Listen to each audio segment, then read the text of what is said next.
Good morning, guys. Don't wait. Okay, this side. Good morning, guys. My name is Alan George. Isaiah Wonko. Yeah. My name is Emmanuel. Vincent is there. This is there. My name is Wonko.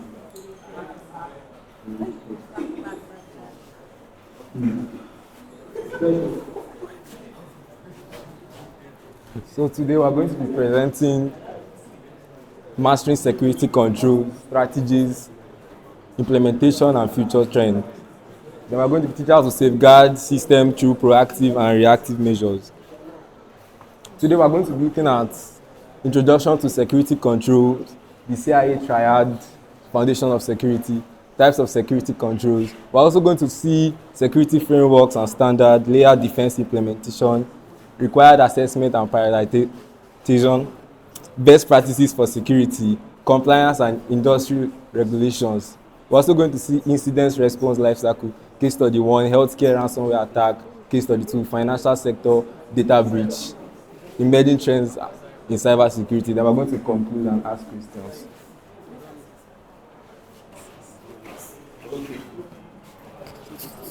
I'm going to have it come on.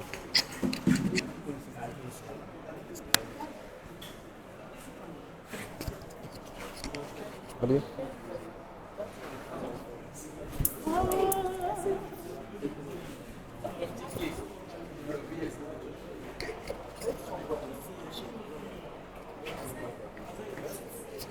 Okay.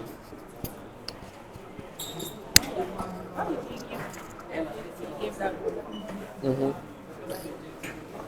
Why?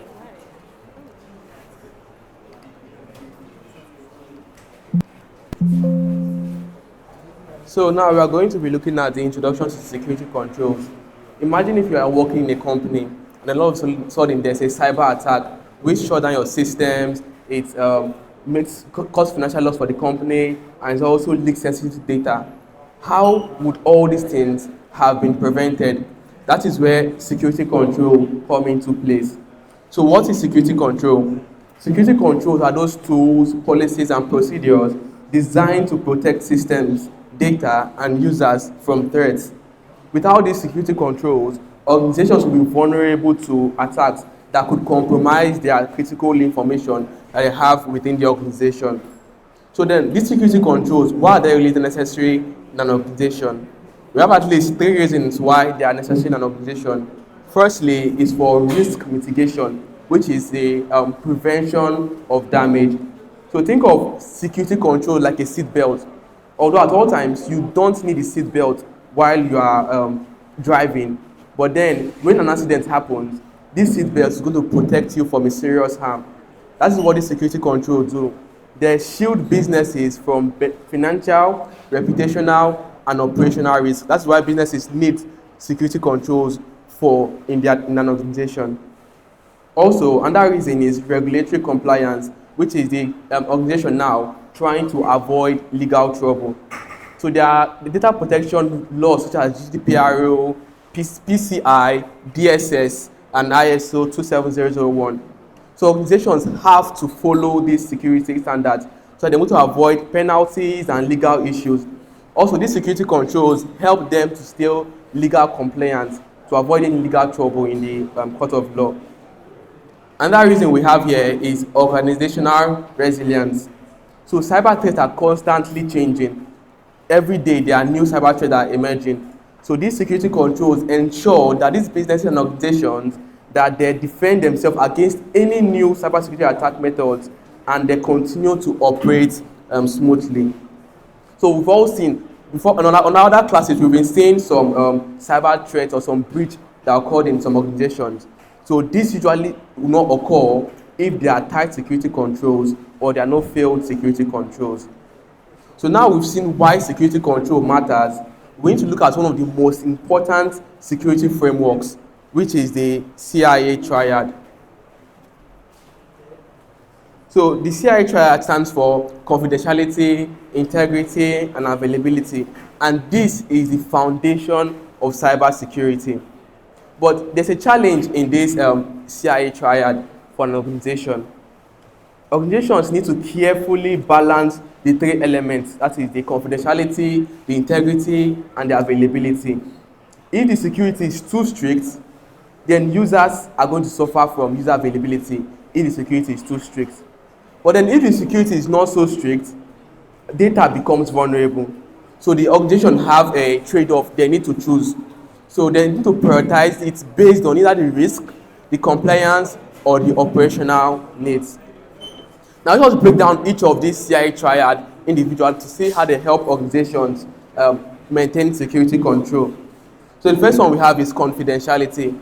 Confidentiality ensures that data is kept private or that information is kept a secret in the organization or users' information. So this confidentiality ensures that there's only authorized users that can access all this sensitive information.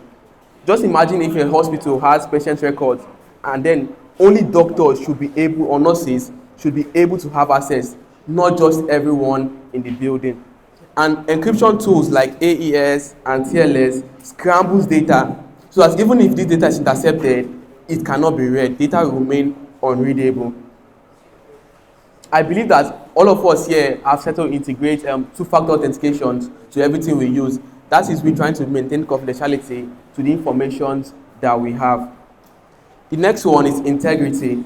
So integrity helps to maintain data accuracy or keep data accurate and trustworthy. It ensures that information remains unaltered and reliable.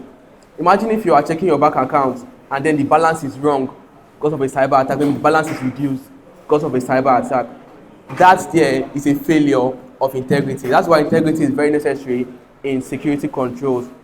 And for data to remain accurate, some methods are used or some tools are used, such as hashing. We have some hashing algorithms like the SHA-256 and the MD5. So this creates a unique fingerprint of data, so that even if one character changes, you are going to know, or the cybersecurity expert is going to know that that data has been altered. Also, too, digital signatures are used. These digital signatures verify that documents and transactions have not been tampered with. The last one there we have the CIA triad is the availability. Availability ensures that users can access their data and systems when they need them. Imagine if there's a Black Friday and on e-commerce website and all of a sudden you cannot access anything on that. That is where availability comes into place. So things that are used to ensure that the system uptime is redundancy, that is backups and failover systems, which prevents downtime by switching to backup servers if something should fail. We also have DDoS protection, which helps to block cyber attacks that may try to overwhelm or shut down systems.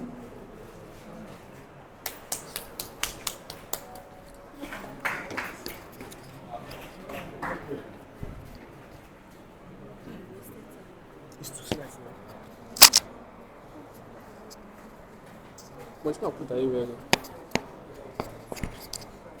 It's thick. It's supposed to stick. This is to go forward.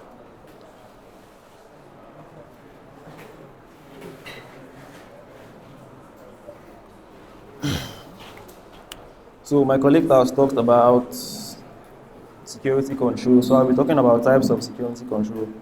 We have three types of security control, which is preventive, detective, and corrective. Under preventive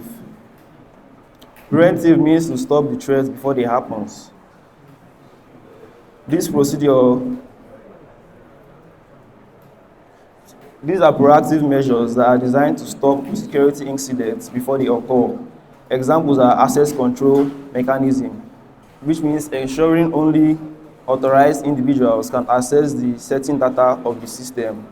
Another example is firewalls, blocking unauthorized networks.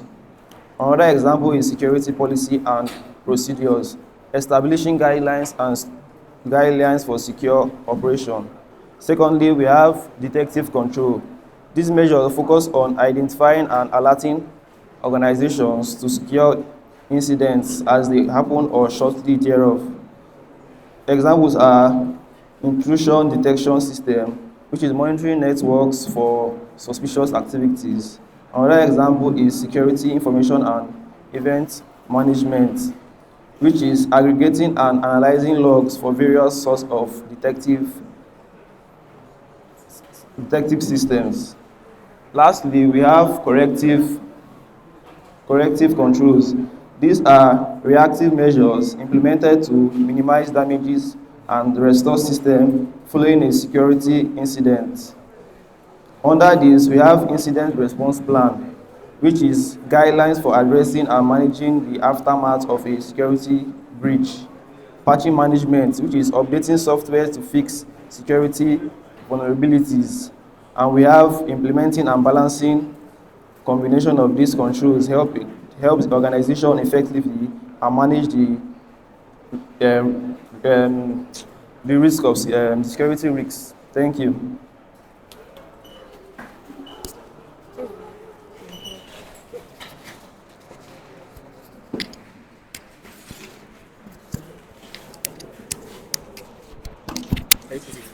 I don't know.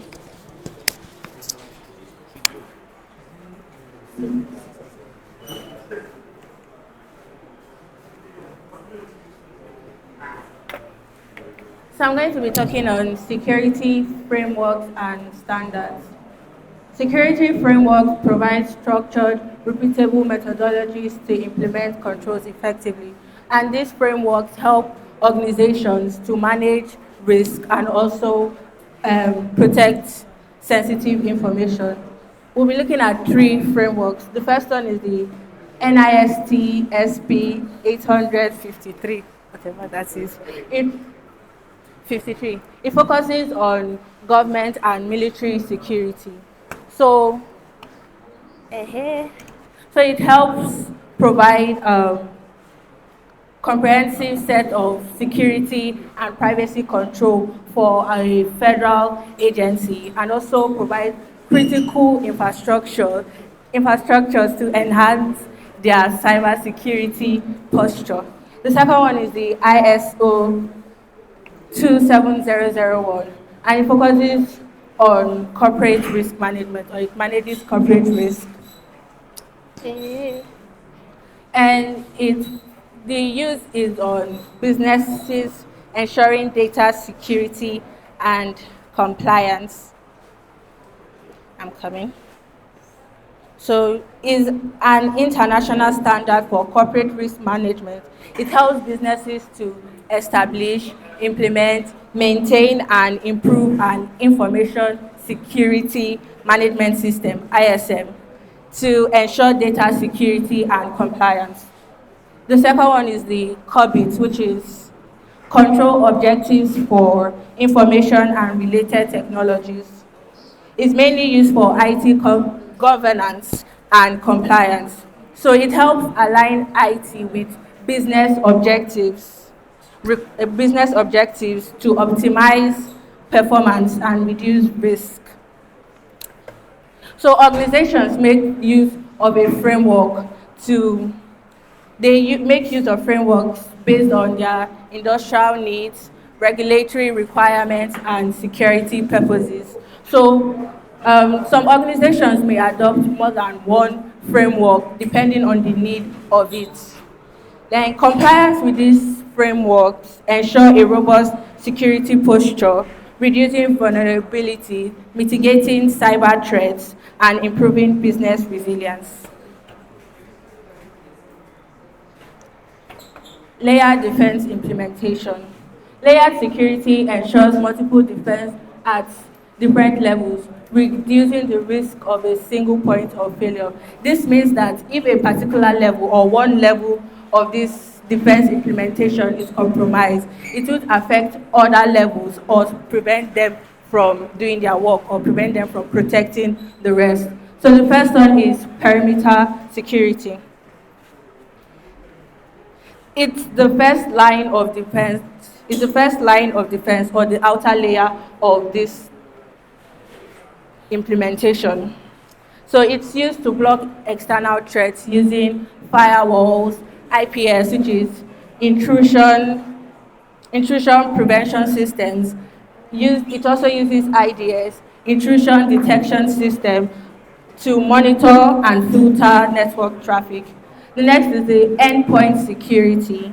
So it protects individual devices like computer and mobile phones through endpoint detection and response and encryption to prevent unauthorized access or malware infections. The next is application security. Protects software by ensuring integrity through web application firewalls, WAF, and code signing, which helps to block malicious activities targeting applications. The last is data security. Ensures sensitive information remain protected through tokenization. And tokenization is a data security technique that replaces sensitive data with unique identifiers, which can be called tokens. So it ensures sensitive information remains protected through tokenization and data loss prevention, DLLP, preventing data leaks, breaches, and unauthorized access. Thank you.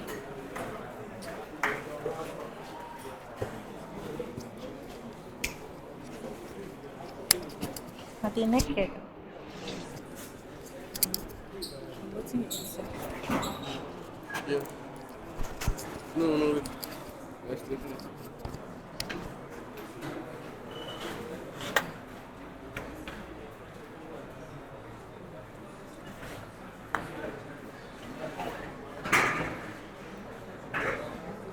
Good morning once again. I'll be talking on risk assessment and prioritization. First, what is risk assessment?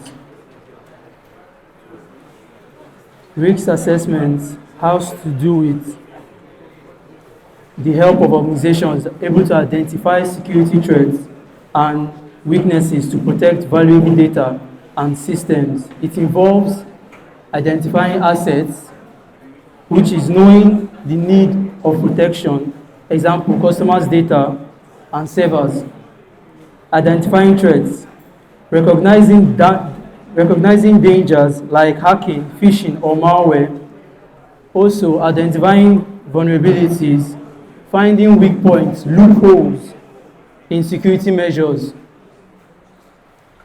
Then fourthly, assessing impact and likelihood, determining how serious or likely the threats are.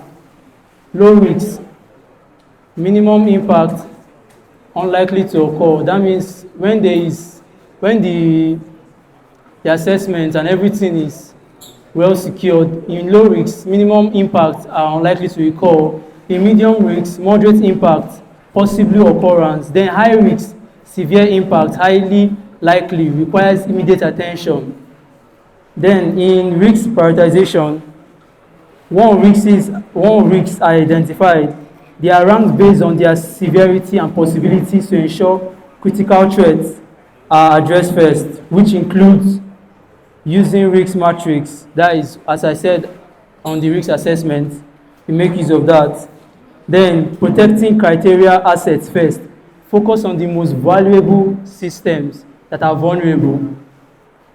Second, balancing the cost of implementation, weighing the security investments against the potential damages. The third one is critical assets, prioritizing mission critical systems and sensitive data. Then regulatory requirements, addressing compliances mandatory GDPR and HIPAA to avoid illegal penalties in the company. A well-executed risk management ensures the resources are focused on mitigating the most severe and probable threats, reducing overall security vulnerabilities. Ensure compliances, meeting security standards and regulation is highly important to avoid risks and to implement risk assessment and prioritization. Thank you.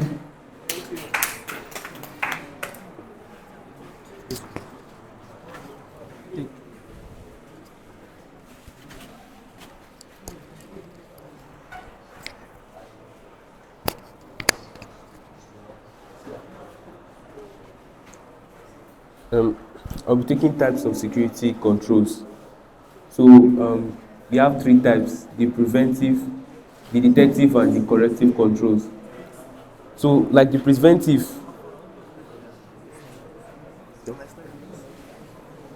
now my slide now. Maybe my slide again. Maybe my slide guy. Maybe my slide. Slide 8 now. My slide 9. Slide 8 of that. Slide 9 is not slide 9. Where's slide 9? Yes, I know my slide. I just dey go with the flow. slide 9 now. Sorry, I'm taking best practices for security.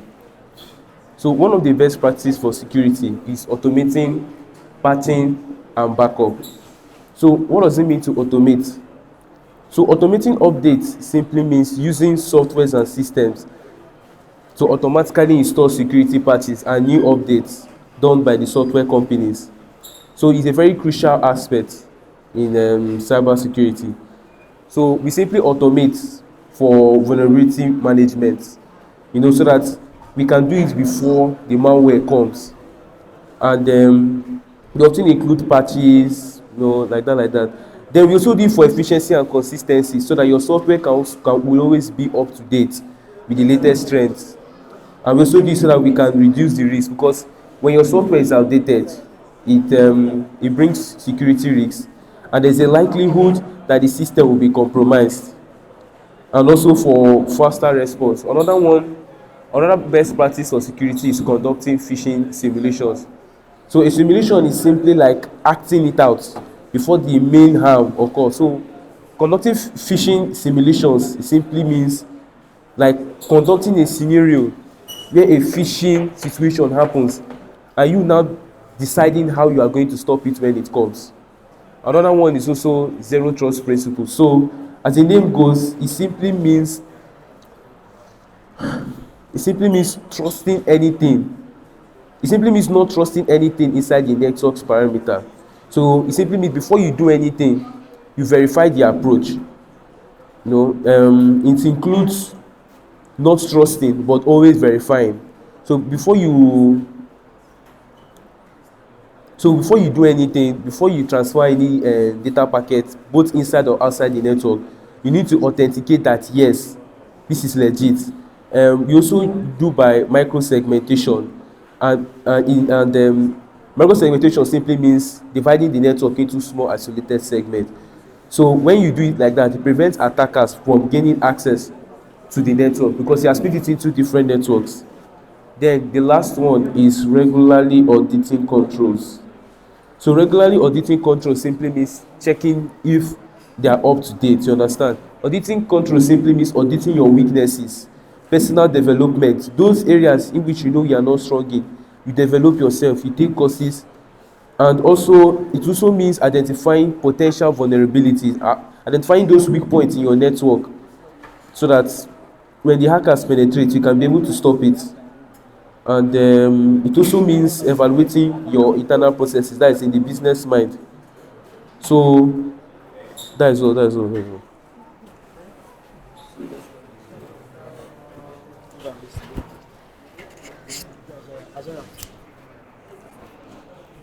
But the thing get one magnet like that.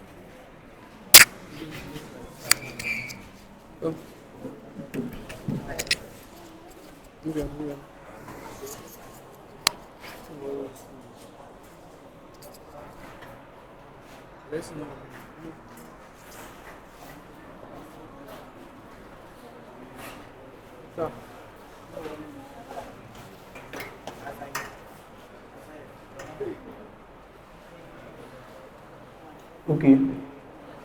We're talking about compliance and industry regulation.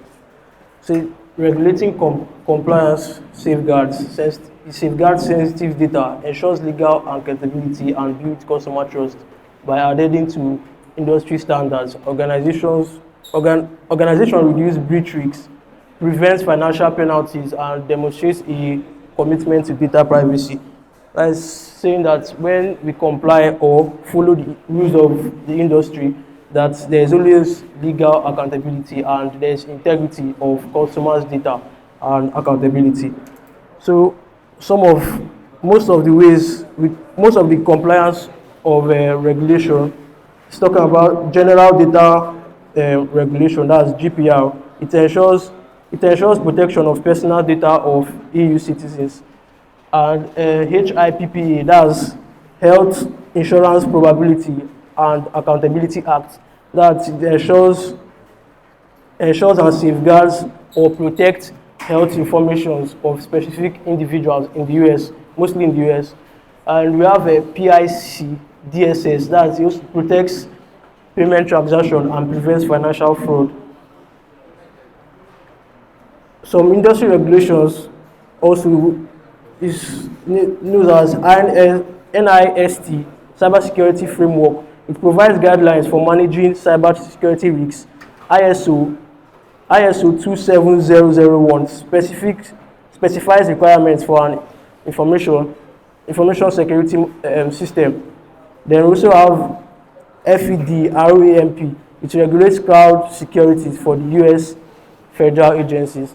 So when we comply to industry regulation, it's just simply about safeguarding data and legal accountability of data of citizens.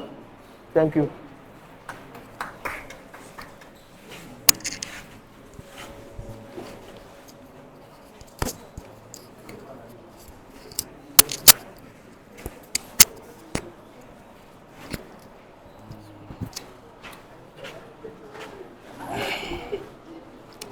Incidents response life cycle in cybersecurity. That's your cybersecurity blueprint. Imagine you're building a house and you wouldn't just start throwing bricks around without a plan, right? You did need a blueprint, tools, and a team. The incident response life cycle is like that blueprint for dealing with cyber attacks. Step one, you have the preparation, which is the blueprint. Under that, we have policies and procedures, which are the rules. First, you have to clear rules to everyone to follow during an attack. Who does what, who gets notified, and how to communicate. Then under that, we also have the training and awareness, which is knowing the drill. Everyone needs to know how to spot suspicious activity and report it. Then we have tools and technologies, security cameras, SIEM, and alarm systems to detect attacks. Then step two, we have identification, which is spotting the smoke, monitoring the logs, security cameras, alerting and analysis. No, I'm explaining this. Yes.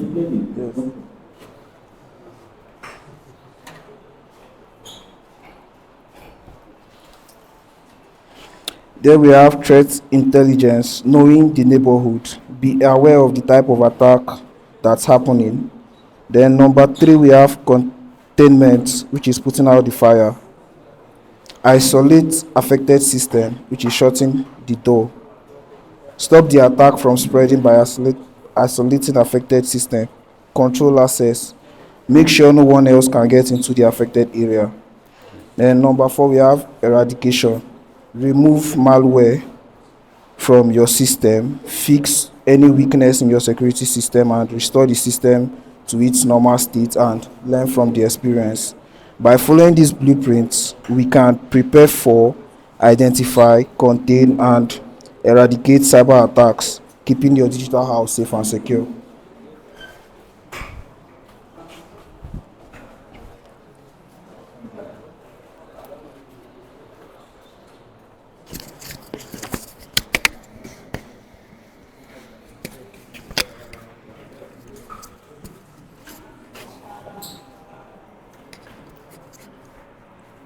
So I'll be speaking on case study, financial sector breach. Attack, an SQL injection exploited database vulnerability, exposing sensitive customer data.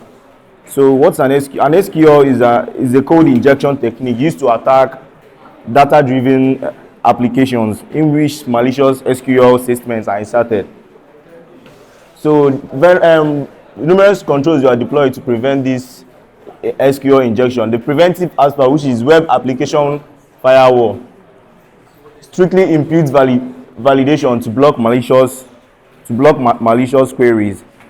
So Web application firewall simply means web application firewall is a solution, is a security solution that protects web application from various type of attack, especially SQL injection and cross-site scripting and other types of malicious attacks.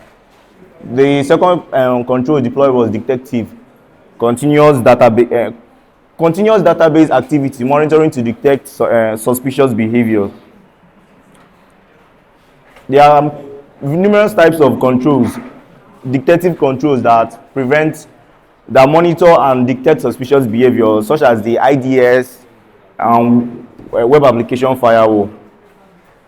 The third one is the corrective part, data masking to limit exposure, PSI DSS audits to enhance compliance. PSI DSS audits. Payment is the full meaning is Payments Card Industry Data Security Standard. It's more like a set of security protection to protect user card details and other payment security breaches.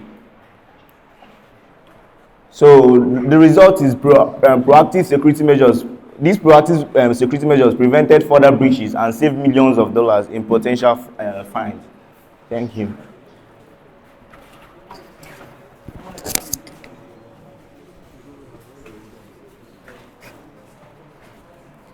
No.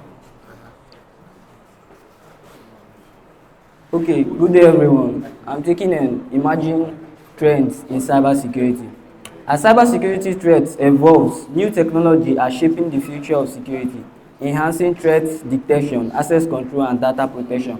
What this implies? This implies that cybersecurity focuses on addressing new threats involved in cybersecurity threats, and these technological advancements and increasing interconnectedness of our world. So there are various emerging trends in cybersecurity, but because of time, we have to take these key important facts of emerging trends in cybersecurity, which are the AI-driven controls, zero trust architecture, and quantum encryption. What are AI-driven controls? AI-driven controls refers to using AI, which is artificial intelligence and machine language, to control and optimize complex systems and processes. This approach enables real-time monitoring, decision-making, and action-taking based on data analysis and predictive modeling. There are characteristics of AI-driven controls. One, we have the autonomy. Autonomy, this refers to making decisions without human intervention. The second one, we have the real-time processing. AI algorithm processes data in real time, enabling situations and giving response to those situations. Three, we have the predictive analytics. This predictive analysis help us to for future for future events, allowing proactive decision making. The fourth one, we have the self-learning. AI helps us to, with the experience AI has gotten, it learns from experiences and adapts to new situations, improving performances over time. The last, we have the optimization. AI-driven controls aim to optimize system performance, efficiency, and safety. Then the second one, we'll go to the zero trust architecture. What is zero trust architecture? We call it the ZTE.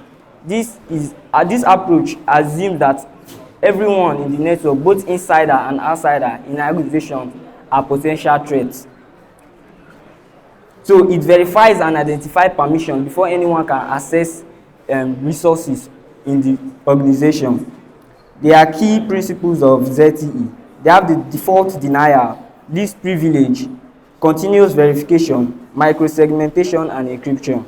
So the benefits of this ZTE is to improve security, reduce attack surfaces, simplified compliance, and increase visibility. So the last, we have the quantum equipment. Leverages quantum mechanism to create unbreakable encryption, securing future data. Quantum encryption can also be called the quantum key distribution. Is a method to secure communication that uses quantum mechanisms to encode and decode messages. Here is how it works. We have the quantum key generation. Let's take, for example, two parties, Alice and Bob, have a quantum which is known as phantom. The second one is quantum entanglement. The both of them are entangled to that phantom even if they are not connected. They are connected even if they are separated. The third one, we have the measurement. Alice and Bob measured phantom, causing the entanglement to break. So the fourth one, we have the classical communication. Alice and Bob publicly compare their measurements to determine the shared key. Then we have the secure communication. The shared key is the secured communication. Go over to the next one. Go to the next one. So conclusion, we have the future of cybersecurity. As cybersecurity technology advances, cyber threats becomes more sophisticated and persistent. The future of cybersecurity will rely on AI-driven defense, zero trust, and model quantum and automated threats. Cybersecurity are constantly evolving, making adaptive security controls essential. Organizations must strike a balance between prevention, detection, correction to build a resilient defense. Beyond technology, fostering a strong security culture ensures that employees remain vigilant, reducing human-related risks and proactive layered security approach is a key long-term promotion. In conclusion of all what my colleague have said, mastering security controls requires a strategic approach that balances prevention, detection, and correction by implementing a proactive and layered security strategy. By mastering these security controls and stable, adaptable organizations can ensure long-term, proactive, and resilient in cybersecurity threat landscape. Thank you. Yes, sir.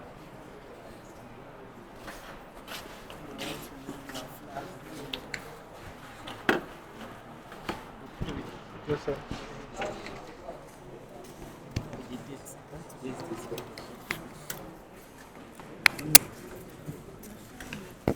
Quantum recording.